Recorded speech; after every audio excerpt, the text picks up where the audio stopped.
Welcome back YouTube. Happy New Year to UK. Welcome back to the channel. Welcome back to another video. I'm going to try and keep this short and sweet. I know, it's me. I had already recorded this. Don't know what's going on with the iPhone. Some of it went a bit wonky donkey, let's just say that. So I thought, you know what, I can't be bothered to try and splice and whatever. I'll just do it again. And then I'll probably may interject other bits into this that work better, because I say I'm not in for doing the old thing again, because it doesn't feel right, if that makes sense. Like, I can't pretend that I haven't done this already. So anyway, look, without further ado, I hope you've all had a great Christmas, and 2025 is doing okay for you. It's still early doors, yeah. I mean, it's Sunday, back at work tomorrow for me, the 5th.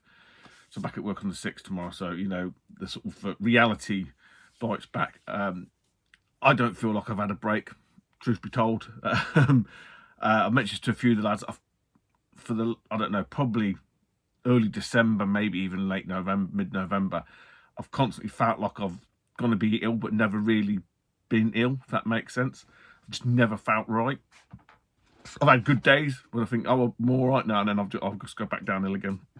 I think it's probably more my stomach issues that are ongoing. So hopefully 2025 will get them, or at least make some progress with that. That being said, we did a couple of events for myself. You know, probably the highlight of the Christmas break, to be honest. But we bought some stuff from one of them, only one of them. And I got a one item that I forgot to show you in my ridiculously stupid long Christmas videos. And for those, look, this is not fucking TikTok. I don't really suppose I attract the young folk. So, you know, unless you're 14 years old and you've only got the attention span of 10 seconds, perhaps my videos aren't for you. You know, if you can't sit and watch a video for half an hour, or you haven't got the mental capacity to realise, actually I can watch it in bits, then maybe find another channel, maybe go on to TikTok. That being said, I'm trying to keep this short while I keep fucking rambling. I had one game hung over from that stupidly long video, I know. And it's this one, and it's about her as well, and I was fucking cut it, because obviously I'd had 2 sheets to the wind. So I'm like, you fucking idiot. It slipped down beyond some boxes, which is another thing I'm going to discuss about the room. But it's Super Mario World Yoshi's Island, the big box with the guide. This is a CEX purchase, my favourite place. Fucking love CEX. I love the fact that people hate CEX as well. I love it. It needed a bit of work, probably worse damages there. Again, a bit of crushing but behind it. Can't find a box protector for that for love nor money. Earthbound, Mario Paint, this is too small for that. So if anybody knows of a box protector for that, if there is such a beast, let me know. But yeah, I want to get the Donkey Kong one for that. I've probably now doubled its price, although I've never seen it. I've seen it once, a little bit before I bought this, and then when I got this one, I thought, you know what, I'll do a pay in 3, I'll get it, and it fucking gone, and I've not seen it since then. So no doubt, if it does crop up again, it'll probably be triple fucking the price. So that being said, that's a nice one for the SNES collection somewhere. Secret Santa, did this with Sean, retrogamer Revived, and Paul, the Ink Northerner. Sean took over this from James, Game Zone Bird Room. As the name suggests, it's Secret Santa, YouTube Secret Santa, the sort of the click, the circle, whatever you call it, fucking jerk circle or whatever. Chuck your name out, you get picked someone to send a gift to, and vice versa.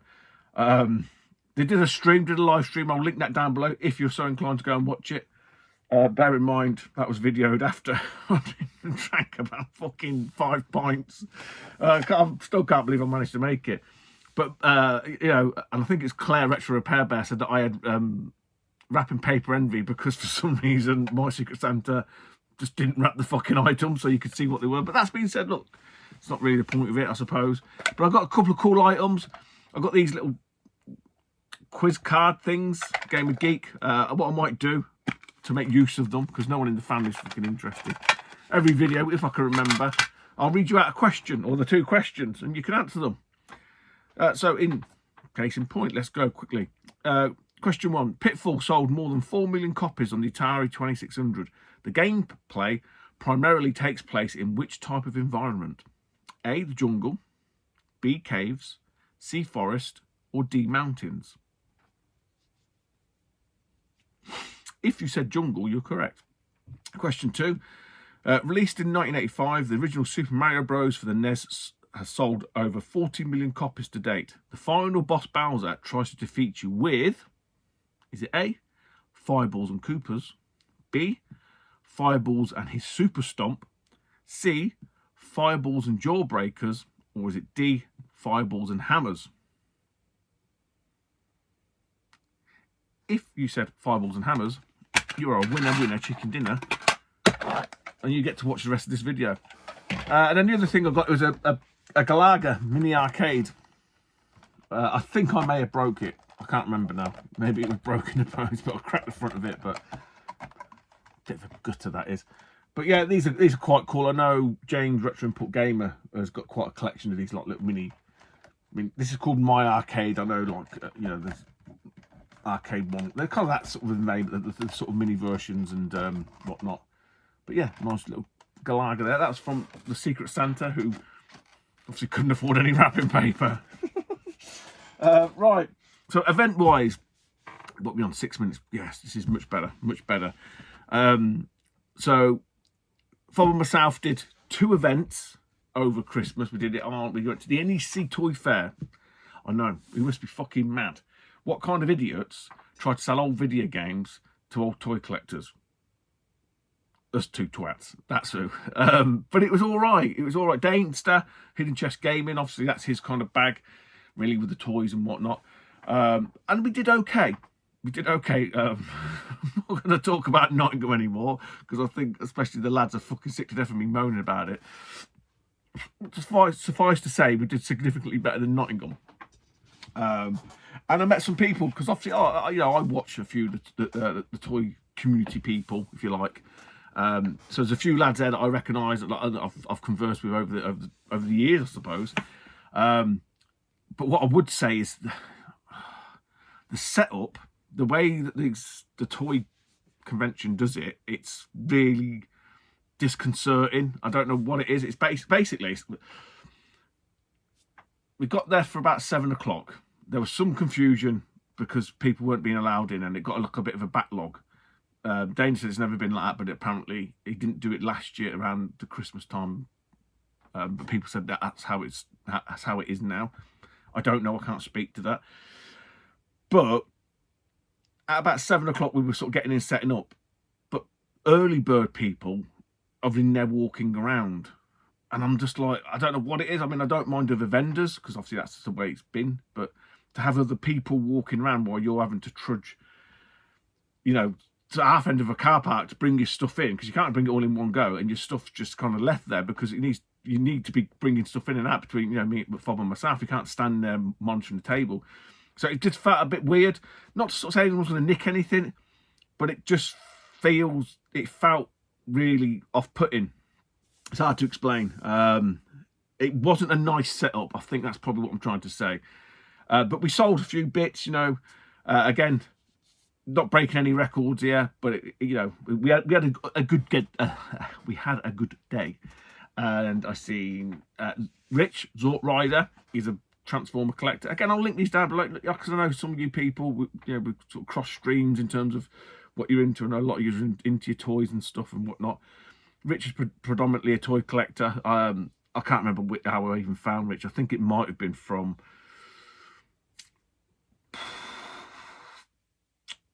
God, what's his name? A Scottish guy, James's mate, Paul, but I can't remember his name. It was something Prime. He was a Transformers collector. He hasn't done a YouTube video for ages. So I found a lot of people from other people, if that makes sense. But yeah, I just sort of gravitate. I've got no real... that's wrong. I was going to say I've got no real interest in Transformers, but I kind of have because I like watching them and seeing them, but I've got no interest in buying them. But I kind of get invested in people, if that makes sense. And I like honest people, and Rich is an honest person, and he comes across that way. He's not out to grift. He's not out to fucking be a superstar. He's not interested in that. He just wants to share the passion and his hobby, and that's kind of what I like. That's what I gravitate towards. So yeah, seen Rich, and I want to say his name's Lee. Fuck, I even asked him his name. Seen Lee down in London. He stalls out in London a lot, so we bought a few bits. He's kind of like, I think he's opening a shop as well, something he was saying. God, I hope his name's fucking Lee. I even asked him, oh, what's your name? I fucking hope he said Lee. Who else did we see? We saw Liam, old Ginge. Liam Retro Ram, he was there again. I think he said he was, I always wind him up because he always buys stuff and then sells it, but apparently he's kept a lot of his stuff. So nice to see Liam again. Seen Tom from Bizarro's Pieces. Got a lot of time for Tom. Nice guy Tom is. Again, he was like a toy collector guy. Kind of went into his sort of retro fashion sports things. He was always a bit of a buyer and seller, but he's always been stalling out and stuff like that. Again, a nice honest guy. I just like them kind of channels. Not really watching it to sort of, oh, what toys have they got because I want them. I'm just invested in those people, if that makes sense. And I like watching people like that. That's all it is. But again, Tom's not made many videos for a while, but he tends to do these Japanese ones now into his sofa biz. It's like the squishy PVC toys. It's a thing. It's a thing. I know nothing about it, but I just find it interesting. Big Harryhausen fan as well. So if that's your thing, again, you can go and watch some of Tom's old stuff, same as Rich's old stuff and whatever, and Liam's a bit of a toy collector. Well, you know what Liam Retro Ram is anyway. Who else was there? There was a guy I saw. Now my eyesight is definitely failing me. I've watched him again. I can't remember where I found him from. Vintage Toy Rush VTR. His name's Dave, and I said on his thing when he did his Birmingham one, I said, I'm sure I've seen you having a coffee because we were opposite the coffee shop thing. And because I've never seen him in real life, I couldn't sort of say if it was him. And I couldn't get out from the stall because obviously you're at the stall, so I couldn't go and say hello to him. And he never came to the stall because obviously, look, we're not selling toys, we're selling old video games. So I didn't get the opportunity to sort of say, oh, are you Vintage Toy Rush, Dave? But it didn't happen. So, Dave, hello. Even though you probably won't watch this. But it would have been nice just to say hello. That's all kind of point I'm trying to make here.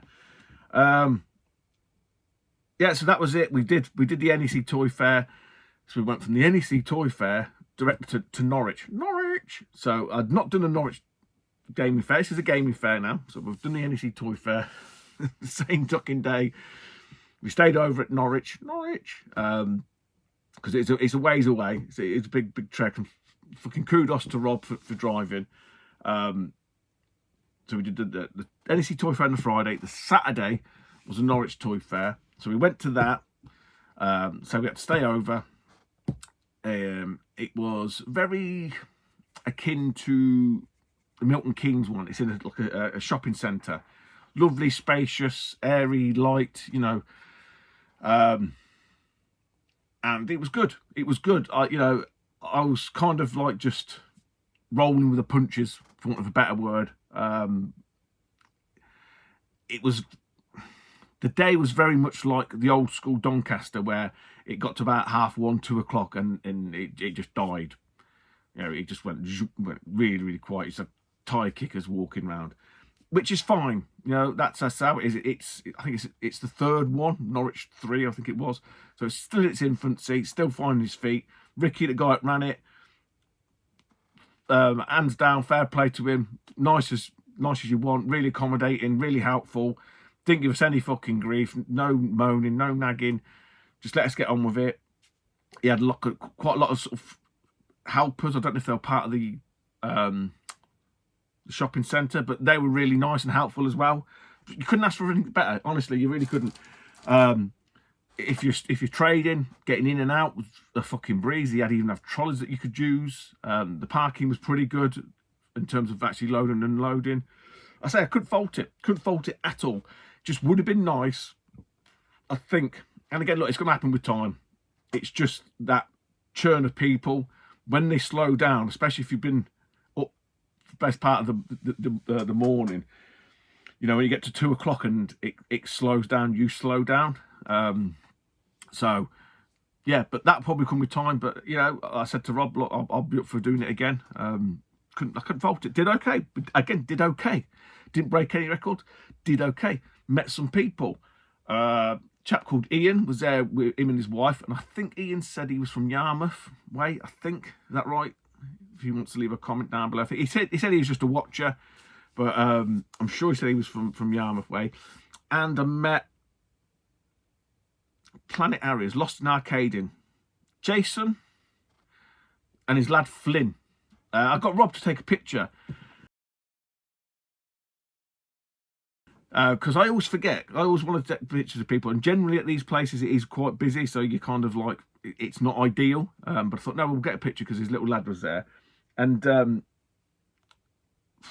Phil was there, Crazy Epics. And I could have had a picture with Phil because I was just yapping his fucking ear roll off, and I completely forgot. So Phil, man, next time I see you, we'll get a picture, because it's, you know, it's nice to do that, isn't it? You know what I mean?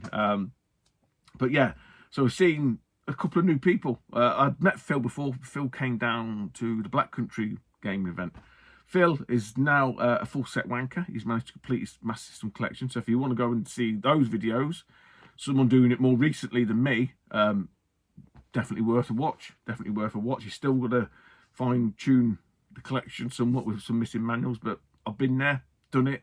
I'm sure he'll do it as well. So that being said, in terms of the actual market itself, in terms of the Norwich one, again, I can't speak to the previous ones. A lot of people said this one was loads better. It was bigger, better, faster, more. Again, some great sellers there. There was a guy, I think fairly local. This is the good thing, right? We'll be on 16 minutes. I'm not going to go too much. The good thing about having these events in different locations, rather than, and I'm not going to bash fucking Doncaster anymore, but when you kind of rinse an area to within an inch of its life, it becomes very samey. A lot. This is me going, and Fob and Dad's going around to the same ones. I get that, but you do get the other people that are localised that attend. And I think this guy was local. I remember speaking to him. He was on his own trying to set up, but he had some magazines. So this pickup here is just all kind of paper, and he had some magazines, and I forgot some because I put them over there. Bollocks. And I said to him, "Oh, have you got any CVG now?" He goes, "I have," and he goes, "I've got some more. I've got to bring them in." So I was like, "Great." So I said, "Look, I'll pop back half an hour or whatever, and I'll see what you've got." I popped back, and he sort of said, "Look, they're down on the floor. Have a rummage through. I've still got some more boxes to bring in." So I had my list. Got my list updated on my phone, and I was looking like, "Oh shit, I've got that one." And then he ended up, I think it might have been the last box he bought in. They were like relatively new CVGs. I stopped buying them in the year 2004. And funnily enough, the ones that I've got here from him were for the 2004. Again, it was sporadic. Some of the years for CVG, I don't know what was going on, probably on the piss or whatever, but I wouldn't consistently buy it every month, which is a shame looking back. But the 2004 ones that I've got, 2003 and 2004, were like, they all came with gifts and stuff. It was kind of their thing, I think, because it was dying. They're trying to sort of generate some sales, and they were chucking tip books and stuff like that. So these ones are not like that. They're just the loose ones. So again, I'm not going to spend too long on these. I've bagged and boarded them already because I'd already recorded this, and the fucking video went to shit. So, you know, I'm not going to show you, and it probably speed the video up anyway. But yeah, we've got a load of like CVGs, again, relatively new ones. You know, Van Helsing, I mean, he's 2004. You know, Van Helsing doesn't seem like it's 20 years ago, 21 years ago. Transformers Armada, even that doesn't seem that way. Half-Life 2, what a game. And yeah, Riddick, Escape from Butcher Bay, apparently on the Xbox, and it meant to be a decent game, that is. So he had, like I say, he had they're all on the floor under his table, and when he'd sort of finally got the last box in, he was sorting stuff out. I said, "Oh, how much are they?" I think he did tell me when I started looking through them, but I just wanted to confirm, because they're £2.50 each, so basically 4 for a tenner. And I was like, "Okay, is that just for the magazines?" And he went, "No, for everything." And I was like, "Ooh," because obviously I had to flick through these boxes, and there were a lot of guides. So as soon as he said that, I was just like, "Fuck it." I mean, basically I spent £100 with him. So there's some of these are the ones I'm keeping. There's some I thought they're worth money. They're coming back with me. So again, these have all been sort of cleaned up. They've all had stickers on them, price stickers or whatever. So I cleaned them all up. And again, they've all been bagged and boarded. Nintendo, oh, I mean, a fucking tomb of a book. It's just games that are featured, some screenshots, and some cheats and codes. But yeah, the complete A to Z N64 kit. So again, for £2.50, guys, honestly, I was like, fucking fill my boot. An absolute belter, probably one of the pick of the bunches. Majora's Mask. Another Zelda one. Again, like I said, I'll put all these in these bag and boarded them all. Shenmue one, I'm sort of on the fence about. I kind of like, I think I should keep it because it's Shenmue and I haven't got it. Again, another one I'm kind of undenied about. Perfect Dork. A lot of Prima ones, a lot of Prima guides. Another on the fence one, Quake. Again, some of these I haven't seen. I've probably seen Perfect Dark before. I haven't seen a Quake one.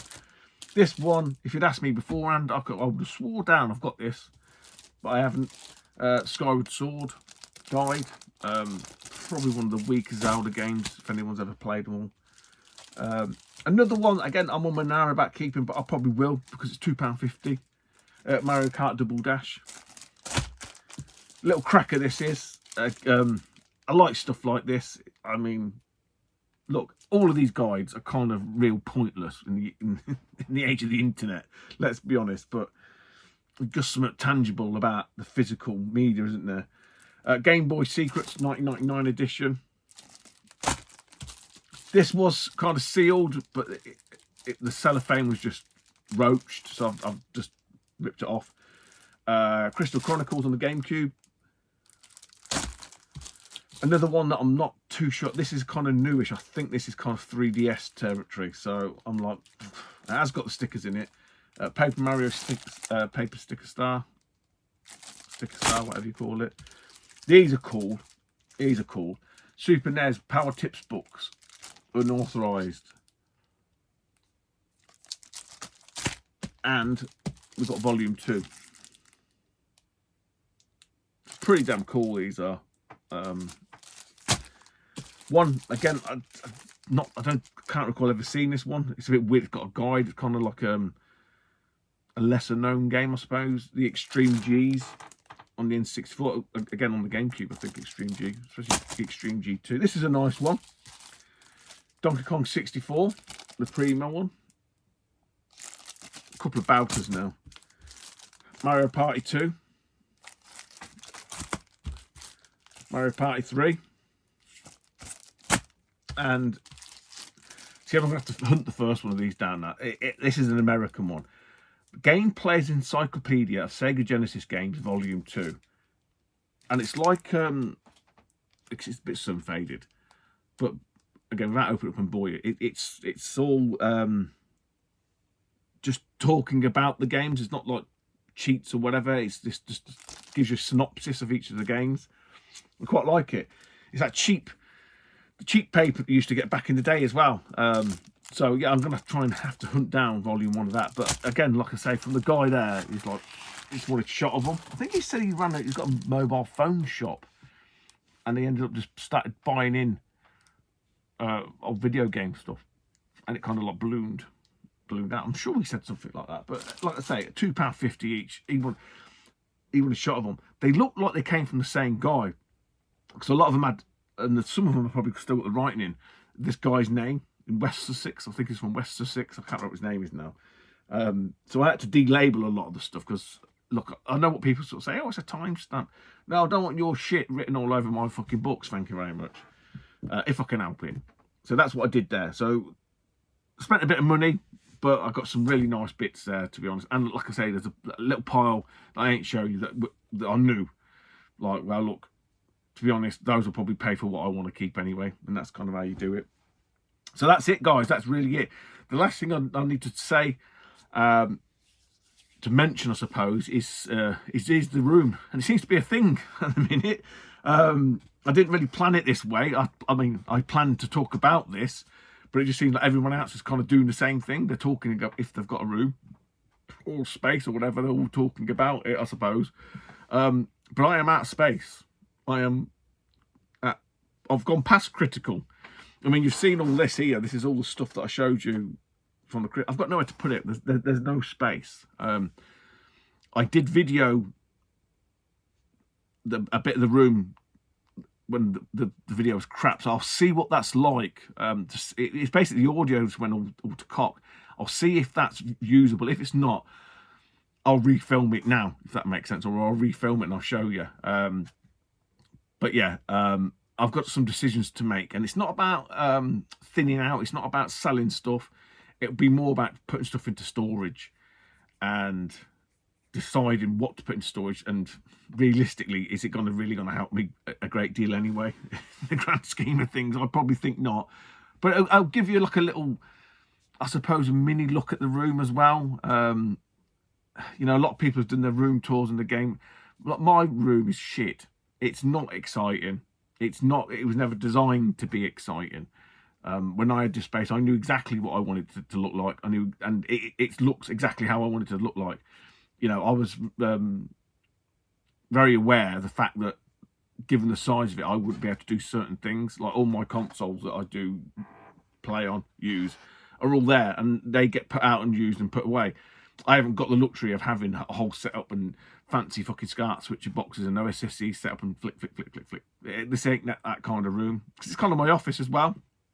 As well, because I work from home a lot, so it's where I do my work. So it has to be functional in that respect. So it works for me. And this is what I said to people. You know, people say, "Oh, my room doesn't matter what anyone else thinks of the room. It's your fucking room. You display it. It's your stuff and it's your room. You want to show it? Show it. People don't like it. Fuck them." That's why I look at it. So yeah, people go, "Oh, it's all spine." Yeah, that's because I chose it to look this way. I've maximised the space as best as I can, literally floor to fucking ceiling shelving. You ain't going to fit much more in here at all. But that being said, I am out of space, so I've got some decisions to make in terms of, it'll be like taking some of the sports games out, taking some of the sports games out of the Mega Drive stuff, taking some sports games out of the GameCube, maybe the Sega Saturn. PlayStation's no point. There's no real crap filler, if you like, because it's the full sets. It's the full sets that kind of, but it's not just the full sets that's doing it. I've basically, because the Nintendo cardboard has taken over, it's basically being able to accommodate that and the Atari stuff. So these smaller sets you can see here, the NES and the PC Engine, they'll not help me at all. Moving that stuff around won't help me, realistically speaking. So yeah, so if the footage is any good, I'll insert it. If well, you won't know any different anyway, will you? So anyway, take it easy, and I will see you in the next video at some point. And there's plenty of events. That's what I meant to say. Events, man. There's events out the wazoo this year. I'll put a list down below. I'll put the list down below. These are the ones from like the Andy Brown revival replay events list, which is like the Doncasters, your London and stuff like that. There will be others. There'll be Dana's ones there. And if we're going to the Norwich one again, it's a different guy, Ricky, I'll put them in. But for those that are sort of thinking of stalling out, which I would thoroughly encourage you to do if you're looking to thin out your stuff, fucking get stalling out, man. Don't be taking it into like CX, because you'll get pittance. You'll have a good day, learn some money, and you'll have a laugh. Or if you're a punter and you're thinking of, well, where can I go? Let's say use this video or the videos in the future as a little guide to sort of what's going on, what's happening in up and coming. I'll even put in the ones that I'm not going to go to. Like there's one in Newcastle, so we ain't going to Newcastle, but I'll put it in there so you at least you know. Right, that's it. Enough of me. Get gone. Take it easy. Yeah. So as you can sort of see, we're floor to ceiling. We're floor to ceiling, and I designed it this way. Anybody, right? Anybody think of doing this, don't buy Billy bookcases. Buy these. They're like little strips. You can see it at the back there, look. Right, get those, put them up. Mine run floor to ceiling. Boom, boom, boom. Get these. These are not called shelving. These are called panels. I think they're called PVC panels or something, or wood chip panels that they would use, like builders would use in kitchens or whatever, and just cut them to length. Honestly, don't buy the shelving. But yeah, I think it's going to be, again, there's nothing on here that you haven't really seen. It's homes I've got to find for stuff. So it might be a case of taking out, you know, your NHLs, your NBAs, your PGAs, your Maddens, your FIFAs, and just trying to squeeze some of that up. Again, PS2, this is all hidden, because there's just shit everywhere. It's shit I'm tinkering with, shit I'm trying to fucking fix. Games across here, they're the main systems that I got, that I use. Got my analogs down there. That's a spoiler for another video, but never mind. Yeah. I mean, realistically, if I took anything out of the mass system, I'm not going to really put anything else on there. So that's kind of no real point. PS1, again, like I said before, I've really seen that. The only thing I could probably do is pack away the indie stuff, put that into storage, some of the toys, maybe. That'd give me a nice roll up there to find some, put some stuff up. I did have the Wii U big boxes up there, so that's something that I could do. But there's not any real sports games in any of this, other than those that might be arcadey or half decent. But yeah, no real tut per se. Some real nice games in there. Some American ones. Like the NES, the import stuff, the last couple of Power ones there. These are all American sort of import ones. PC Engine collection running a length. Again, no point doing anything with that because there'll be very little to Mega CD,